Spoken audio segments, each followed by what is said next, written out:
अस्सलाम वालेकुम students, welcome to 000 introvert. आज की वीडियो में हम थ्योरी ऑफ ऑटोमेटा CS402 के लेक्चर नंबर 26 को कवर करेंगे और इस लेक्चर में हमें नॉन रेगुलर लैंग्वेजेस के बारे में बताया गया है, जो कि हमने लेक्चर नंबर 25 में भी पढ़ा था कि ऐसी लैंग्वेजेस जो कि रेगुलर एक्सप्रेशन में एक्सप्रेस नहीं की जा सकती तो वो हमारी नॉन रेगुलर लैंग्वेजेस कहलाती हैं। एग्जाम्पल है जी इसकी पैलिंड्रोम एंड प्राइम।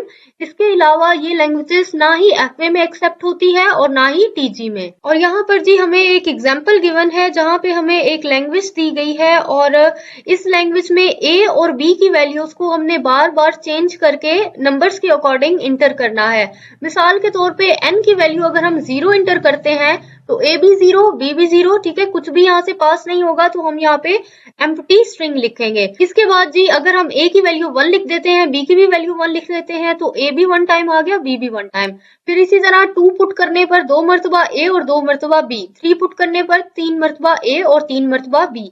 और इसी तरह आगे ये डॉट डॉट का मतलब है कि आगे लामहदूद हद तक आगे नंबर्स हम बार बार लिखते जा रहे हैं और यहाँ पे हमारे पास काफी ज्यादा लेंथी स्ट्रिंग जो है जनरेट होती जा रही है। इसके लिए जी यहाँ पर इन्होंने एफए को भी ड्रॉ किया है। अब आप देखें यहाँ पे इसकी इनिशियल स्टेट तो है बट यहाँ पर इसकी कोई भी फाइनल स्टेट नहीं है, जिसकी वजह से हम लोग यहाँ से समझ सकते हैं कि ये जो लैंग्वेज है ये लामहदूद है, जिसकी कोई भी आगे हद नहीं है। इसमें से काफी ज्यादा लेंथी स्ट्रिंग जो है वो पास होती जाएगी, आगे इसका एंड नहीं होगा। सेम चीज जी इन्होंने यहाँ पर हमें लेक्चर नंबर 26 के भी स्टार्ट में बताई। फिर उसके बाद हमारे पास यहाँ पर टॉपिक आ जाता है पंपिंग लीमा। तो जी इसमें हमें बताया गया है कि एल जो है वो इनफाइनाइट रेगुलर लैंग्वेज है, जिसमें हमारे पास इनफाइनाइट वर्ड्स होंगे, काफी ज्यादा वर्ड्स हो सकते हैं यहाँ पर हमारे पास।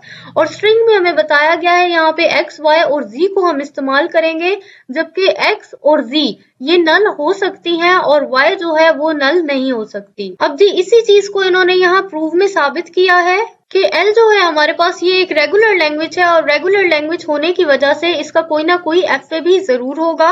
और इसके अलावा बता रहे हैं कि इसकी जो स्टेट्स है उनका फाइनाइट नंबर है, कोई ना कोई उनकी हद जरूर है।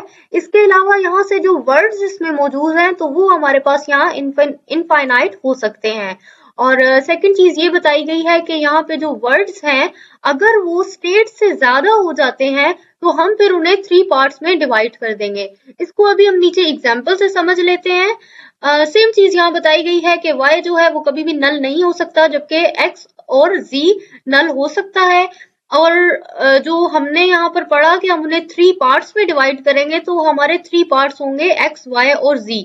अब एग्जाम्पल से देखते हैं जी इसको। यहाँ पर आप देखें कि ये हमें एक एफए दिया गया है और यहाँ पर ये स्ट्रिंग मौजूद है हमारे पास। अब आप यहाँ इस एफए को देखें, यहाँ पर जी हमारे पास टोटल नंबर ऑफ स्टेट्स हैं 6 और इसके अलावा यहाँ पर ये जो हमें स्ट्रिंग दी गई है आप इसे काउंट कर सकते हैं, ये 8 हैं, ठीक है, जो कि ग्रेटर है नंबर ऑफ स्टेट से। तो ये सेम सूरत हाल बन गई जो इन्होंने यहाँ बताया कि हमारे वर्ड्स हैं ग्रेटर नंबर ऑफ स्टेट से। तो अब हम इसको सेम इस पर प्रोसीजर अप्लाई करेंगे। इसको हम 3 पार्ट्स में डिवाइड करेंगे। अब पार्ट्स में डिवाइड करने का क्या तरीकेकार है कि हम स्ट्रिंग को बारी बारी इस एफए से पास कराएंगे। सबसे पहले तो जी हमें बी को पास कराना है। ये जी बी से पास करते हुए ये आ गया स्टेट नंबर 2 पर। फिर से हमें 2 मरतबा फिर से बी को पास कराना है तो ये बी, फिर बी, और फिर उसके बाद जी अब हमें ए को पास कराना है तो ये आ गया ए से स्टेट नंबर 2 की तरफ अगेन। अब आप लोग नोटिस करें ये स्टेट नंबर 1 से चला था 2, 3, 5, यानी जितनी मरतबा भी स्टेट आ रही थी वो यूनिक आ रही थी। 1 के बाद 2 भी एक unique state, 3 unique state, 5 unique state. लेकिन जब दोबारा से 2 के पास गए हैं हम तो अब ये 2 यूनिक नहीं रही, अब ये एक टाइप की रिपीट हो रही है, रिवर्स हो गई है, ठीक है। तो इसको हम कहेंगे कि यहाँ तक ये है जी हमारा पार्ट एक्स। अब ये जो हमारी इनिशियल स्टेट थी, यहाँ से जब हम अपनी स्टेट नंबर 2 की तरफ गए तो आप दरमियान में आने वाली स्ट्रिंग को देखें, यहाँ पे हमारे पास सिर्फ एक ही लेटर आया है बी। तो हम इस पूरी स्ट्रिंग में से बी को उठाकर एक्स पार्ट में कर देंगे, यानी ये हमने इसका x फाइंड आउट कर दिया। अब हमें y और z को फाइंड आउट करना है, जिस तरीके से यहाँ पे लिखा था 3 पार्ट्स में हमने डिवाइड करना था ना, तो जी यहाँ पे हमने इसको x फाइंड इसका कर लिया है। और जी यहाँ पर इसका ये मेथड भी लिखा है कि हमने इनिशियल स्टेट से उसको पास करते जाना था और कब तक करना था, जब तक हम एक यूनिक स्टेट पर रिवर्स होकर नहीं जाते, जब तक रिविजिट नहीं करते किसी पहली को। तो जी पहली दफा हमने यहाँ 2 को रिविजिट किया, तो यहाँ पर से हमारे पास फिर इनिशियल से जब हम 2 को देखते हैं तो ये आ गया है जी हमारे पास बी। तो इस तरीके से जी बी हो गया हमारा पार्ट एक्स।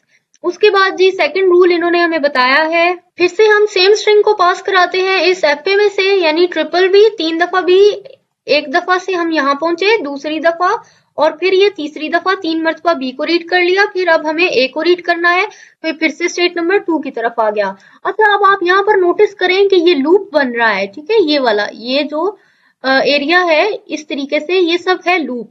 तो सर्किट क्लोज हो गया यहाँ पर, तो इसको हम बोलेंगे कि ये है जी हमारा वाई पार्ट। अब यहाँ पर आप स्ट्रिंग देखें, यहाँ पर है हमारे पास बी, ये वाला भी और ए, डबल बी ए। तो ये जो हमारे पास डेटा है ये डबल बी ए, तो ये हमारा हो गया वाई। ठीक है, इसकी भी सेम यहाँ पर डेफिनेशन लिखी है कि जब भी हम स्टार्टिंग से इनिशियल स्टेट से स्ट्रिंग पास कराते हैं तो जो सर्किट हमारे पास बनेगा, ठीक है, ये वाला, तो ये होगा हमारा y, जो कि कभी भी नल स्ट्रिंग नहीं हो सकता। उसके बाद जी अब आप z की वैल्यू फाइंड आउट करने के लिए यहाँ पर देखें कि अब जितना भी रिमेनिंग पार्ट रह गया है हमारी स्ट्रिंग का, तो वो हमारा z कहलाएगा। अब इसको आप किस तरीके से समझेंगे, हमने स्टार्ट में पहला जो अल्फाबेट है इसको तो ले लिया एज एन x, उसके बाद वाला ये हमारा डबल बी ए, ये हो गया था हमारा y। उसके बाद अब पीछे क्या बचा है, बी ए, तो ये जो हमारी स्ट्रिंग है, ये बची हुई स्ट्रिंग, ये हमारी कहलाएगी z। तो इस तरीके से जी हमने इसको तीनों पार्ट्स में डिवाइड कर लिया, x, y, z, जिसमें y नल नहीं हो सकता जबकि x और z ये नल हो सकते हैं। उसके बाद जी रिमार्क्स में लिखा है कि पंपिंग लीमा को इन्होंने डायरेक्टली अप्लाई किया है इस लैंग्वेज पर। अब यहाँ पर भी आप देखें a और b, यहाँ पर 2 अल्फाबेट्स हैं जिनकी वैल्यूज जब हम n की वैल्यू रेंडमली यहाँ पे पुट करेंगे 0 1 2 3 करते करते, तो ये काफी ज्यादा हमारे पास स्ट्रिंग को जनरेट करेगा। अब यहाँ पर इनके पास जो भी स्ट्रिंग आई थी यहाँ पर, इन्होंने इस पर डायरेक्टली पंपिंग लीमा को अप्लाई किया है, तो और इसको यहाँ 3 पार्ट्स में डिवाइड कर दिया है, जिसमें x की वैल्यू इन्होंने ट्रिपल ए लिखी, y की value 4 time a and 4 time b, और z की वैल्यू इन्होंने लिखी ट्रिपल b। ठीक है जी, तो आप इसको लाजमी याद कर लीजिएगा, ये अक्सर पेपर में भी आ जाता है। इसके बाद जी हमें एंड पर बताया गया है कि पंपिंग लीमा के होल्ड ना करने की वजह से हम इसको नॉट रेगुलर लैंग्वेज बोलेंगे।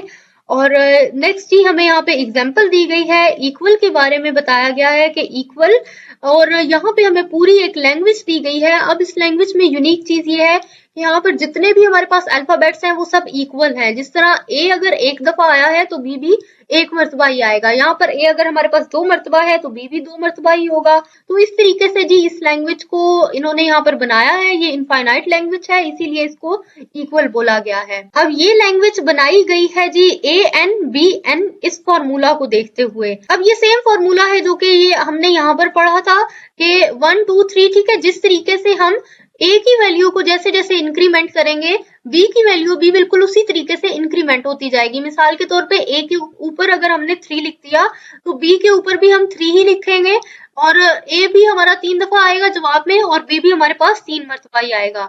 ठीक है, तो इसी रीजन से हम इसको कहेंगे कि ये लैंग्वेज जो है हमारी रेगुलर लैंग्वेज नहीं है। तो जी स्टूडेंट्स, यहाँ पर हमारा लेक्चर नंबर 26 जो है कंप्लीट होता है। आई होप सो आपके सभी कॉन्सेप्ट्स क्लियर हो गए होंगे। हमारी वीडियो को लाइक करके शेयर जरूर करें। Thanks for watching my video. Allah Hafiz.